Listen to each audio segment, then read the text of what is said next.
दोस्तों नमस्कार, मैं निरुद्ध चौहान। स्वागत आप सभी का गांव गोहांड में। शंभू बॉर्डर पर किसान डटे हुए हैं और दिल्ली के लिए भी तैयारियां की जा रही हैं। कल शामली में भी कलेक्ट्रेट पर धरना किया जाएगा और भारतीय किसान यूनियन के राष्ट्रीय प्रवक्ता राकेश टिकेजी ने आह्वान किया है कि हर जिले में ये ट्रैक्टर मार्च होगा और ज्ञापन सौंपे जाएंगे। देश में नहीं बल्कि पूरी दुनिया में किसानों के सामने समस्याएं खड़ी हो गई हैं। पूंजीवाद हावी होता जा रहा है, व्यापारी वर्ग ज़मीनों को छीनना चाहता है और छीनने के लिए अलग अलग हथकंडे जो हैं अपनाए जा रहे हैं। पूरी दुनिया में किसान प्रोटेस्ट कर रहा है और खासकर अगर भारत की बात करें, जिसको किसानों का देश कहा जाता है, कृषि प्रधान देश कहा जाता है, उसमें भी किसान प्रोटेस्ट कर रहे हैं। जब किसान आंदोलन करते हैं उनके ऊपर आंसू गैस के गोले, रबड़ की गोलियां, लाठियां, पानी, पता नहीं क्या क्या चीज़ें बरसाई जाती हैं। सरकार कहती है देश में लोकतंत्र है और लोकतंत्र हमेशा रहेगा। मोदी जी भी कहते हैं एमएसपी थी, एमएसपी है और एमएसपी रहेगी। लेकिन जैसे ही किसान एमएसपी की बात करते हैं और वो पंजाब से दिल्ली की तरफ चलते हैं, ऐसे ऐसे बैरिकेड उनके सामने लगा रखे हैं मानो वो भारत पाकिस्तान की सीमा हो। इतनी शायद शक्ति वहाँ भी नहीं है, वरना पुलवामा जैसे हमले भारत में न होते। हमारे साथ में बात करने के लिए राकेश टिकेजी जी हैं, जो भारतीय किसान यूनियन के राष्ट्रीय प्रवक्ता हैं। 1 साल 1 महीना आंदोलन करके घर लौटे, बीच में एक भी दिन घर पर नहीं आए। राकेश टिकेजी जी से बातचीत करेंगे। टिकेजी साहब, आपको क्या लगता है जिस तरीके से एमएसपी की बात हो रही है और मोदी जी कहते हैं एमएसपी थी, एमएसपी है, एमएसपी रहेगी, लेकिन जब बात फसलों की आती है तो बिहार में कुछ, पंजाब में कुछ और हरियाणा में कुछ होता है। हमने एमएसपी गारंटी कानून की बात करी।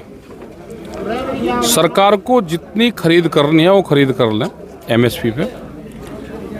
व्यापारी जो सस्ते में खरीदता है, जब कानून बन जाएगा उसके सस्ते में ना खरीदें, एमएसपी से नीचे ना जाए। ये हमने बात करी। सरकार इसलिए इस कानून को नहीं लाना चाहती कि व्यापारी जो सस्ते में किसान की फसल की लूट करता है वो लूट बंद होगी। तो पूरी सरकार व्यापारियों के साथ में है, किसान के साथ में नहीं है। लेकिन व्यापारियों के साथ में क्यों जाना चाहती है सरकार? ने तो बड़े बड़े वादे किए, मोदी जी ने आने से पहले तो 14 से पहले बहुत सारे बड़े बड़े वादे किए, योगी जी ने वादे किए, फिर वादों से क्यों मुकर रही है? देश की तो राष्ट्रवादी सरकार कहती है तो खुद को। देखो, ये जो पार्टियां हैं ये व्यापारियों की पार्टी, उन्होंने ही अपना एक संगठन बनाया। उस संगठन की पॉलिटिकल पार्टी हैं। ये अटल बिहारी वाजपेयी तक, मुरली मनोहर जोशी, जो पुराने लीडर इनके थे, वहाँ तक ये पार्टी थी। उसके बाद में ये व्यापारियों की पार्टी होगी, उनकी विचारधारा खत्म होगी, सारे नेता होगी, सब नेता होगी। तो आप किसको चाहते हैं देश में, जो कोई आए और किसानों की बात करे, मजदूरों की बात करे? किसान या मजदूर तो देश में आंदोलन से बचेगा। पार्टियों के चक्रव्यूह में वो फंसा रहेगा तो निकल ही नहीं पाएगा। आंदोलन संगठन मजबूत रहेंगे तो जो भी पार्टी आएगी, जो भी सरकारें आएंगी, उस पर प्रेशर का काम कर जा सकता है। आंदोलन हो तो रहे हैं लेकिन सरकार नहीं चाहती आंदोलन हो। अब देख लीजिए पंजाब संपूर्ण पर क्या हो रहा है। आंदोलन होने के बावजूद भी अगर सरकार नहीं मान रही, अगर आंदोलन और अपनी बात ना कहें तो क्या हाल होगा भाई? इतना प्रेशर देने के बावजूद भी सरकार काम नहीं कर रही, वो उन पॉलिसी को लागू नहीं कर रही। अगर आप फ्री होल्ड छोड़ दोगे तो क्या हाल होगा, ये देखो। लेकिन जो पंजाब का किसान आ रहा है, बॉर्डर पर बैठा हुआ है, शंभू बॉर्डर पर, वो अब एसकेएम भी कई भागों में टूट गया, तो क्या आप समर्थन करेंगे? क्योंकि एक किसान की डेथ भी हो चुकी है। एक कुछ क्या पूरा समर्थन उन किसानों के साथ में है हम। और ये जितने भी मूवमेंट हमारे चल रहे हैं, एसकेएम के चल रहे हैं, उनके पक्ष के मूवमेंट चल रहे हैं कि किसानों के साथ में कोई दिक्कत होगी तो हम साथ में। इशू सबके एक है। यहाँ शामली में क्या लगता है आपको, जो कल ज्ञापन सौंपा जाएगा, क्या उस ज्ञापन पर कोई कार्रवाई होगी? जिस तरीके से बिजली विभाग वाले गांव, देश भर में ज्ञापन जाएंगे और जो लोकल का इशू होगा, बिजली का होगा, वो होगा, तो उसके लिए भी मूवमेंट करने पड़ेंगे, लोगों को इकट्ठा होना पड़ेगा।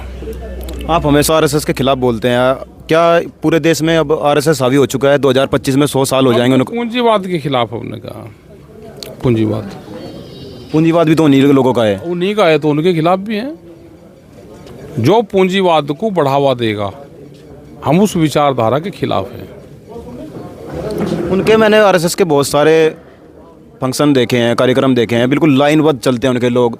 अगर डंडा भी होगा तो सीधा रखा होगा। हमारे जो किसान है तो कोई कहीं खड़ा है, कोई कहीं खड़ा है, आप आह्वान करते रहते हैं मन से बैठ जाओ, बीड़ी ना पियो। ज़्यादा लाइनबद्ध चल के ज़्यादा वकील बन के ना लड़ाई लड़ी जाती, देसी ठेठी। हाँ, ऐसे ही लड़ाई लड़ रहा। जिस दिन ये कानून की ज़्यादा किताब पढ़ लेंगे तो ये ट्रैक्टर चला लेंगे क्या? 10 साल पुराना ट्रैक्टर खड़ा करना पड़ेगा।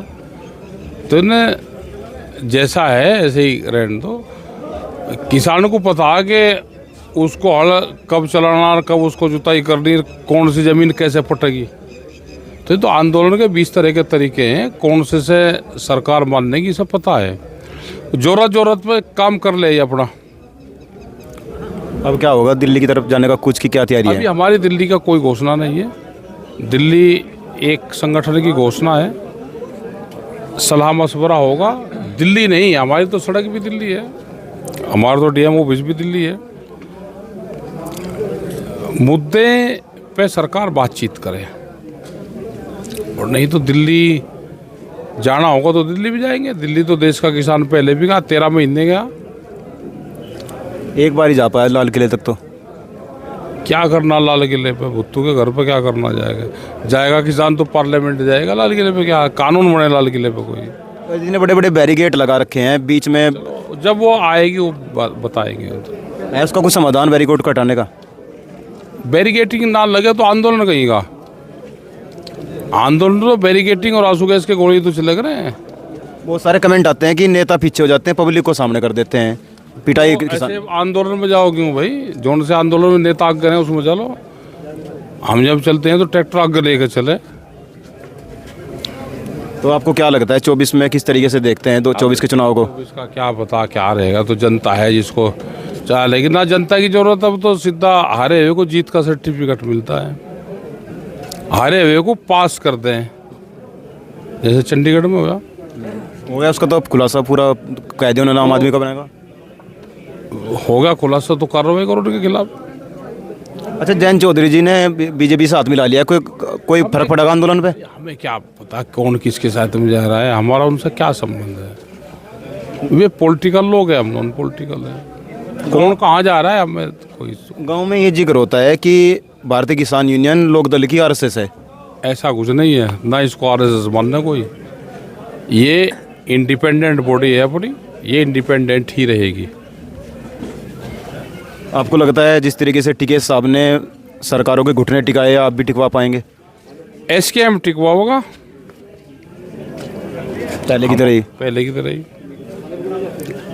और बातचीत करो, क्यों किसी के घुटने टिकवाओ, बातचीत करो। नहीं, वो तो मोदी जी की तपस्या में ही तो कमी रहेगी, वरना वो कोई नहीं तो हो जाएगा सब ठीक। किसी का नाम ना लो, क्यों किसी का नाम लो। मतलब किसानों की सब समस्याएं दूर हो पाएंगी या नहीं, आपको क्या लगता है? देश की आज़ादी की जंग 90 वर्ष चली, तो खेती किसानी जब तक रहेगी तो ये आंदोलन तो चलते रहेंगे। चलो, अभी आपने राकेश टिकैत जी को सुना, और भारत में जो किसानों के साथ हो रहा है, दिल्ली दूर नहीं है, लेकिन दिल्ली में किसानों के फल जा सकते हैं, सब्जी जा सकती है, किसानों का ट्रैक्टर और किसान नहीं जा सकता। इस तरीके के जो बयान आते हैं, और ख़ासकर उस सरकार की तरफ से जो देश में खुद को राष्ट्रवादी और हिंदुत्ववादी सरकार कहती है, उस सरकार को अब सोचना चाहिए, क्या किसान देश का यूं ही सड़कों पर बैठा रहेगा? क्या उनको एमएसपी मिलेगी? अगर एमएसपी मिलते हैं, कई दिन से मैं कमेंट देख रहा हूं, कुछ लोग कह रहे हैं अगर एमएसपी मिलेगी तो महंगाई बढ़ जाएगी। अगर इस देश का सारा ठेका किसानों के पास रहेगा तो शायद मुझे नहीं लगता देश में बहुत दिन तक ये सब चलता रहेगा। जब देश आज़ाद हुआ 1947 में, देश में कुछ नहीं था, किसानों ने देश को आबाद किया, और जब कोरोना काल आया तब भी देश की अर्थव्यवस्था किसानों ने ही मजबूत की। और जिस देश का किसान मजबूत होता है वही देश तरक्की कर सकता है। आप जुड़े रहे गांव गुआंढ के साथ। जय हिंद, जय भारत। गाँव को